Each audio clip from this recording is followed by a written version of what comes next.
Sino ka? Huwag kayo magputok. Hindi ako armado. Anong ginagawa mo dito?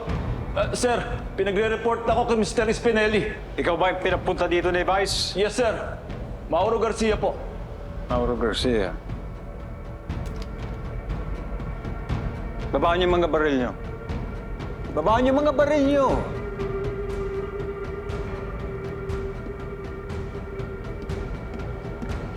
Sir. Ako si Spinelli. Tama ba sinabi sa akin ni Vice? Dati kang pulis? Yes, sir. Dati akong patrolman sa presinto ng Quiapo. Good. Talasan mo ang mga mata mo. Ngayon ko pala makakatransaksyon ng mga contact natin.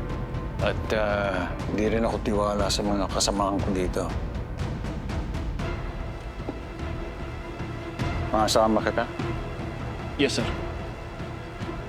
Good. Sino to? Ito ang pinadala ni Vice Mayor?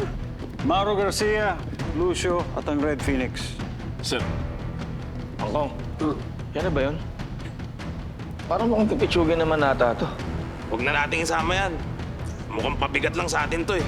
Nirekomenda siya ni Vice Mayor, kung may angal kayo, itawag niyo na lang kay Vice. Ha? At isa pa, gaya ng sabi ko, ngayon ko pa lang makakatransaksyon yung mga parating na dito. Kaya huwag niyong gagamitin ang sarili niyong pangalan. Ha? Ang palayaw ko sa kanila ay Anton. Ako si Anton. Kuha niyo? Kuha niyo? Opo, Boss Anton. Okay, good. Sino may ekstrang bakal dyan? Pakibigyan nyo nga ito. Baka masita tayo ni Vice Mayor kapag napuruhan ito eh. Protection mo.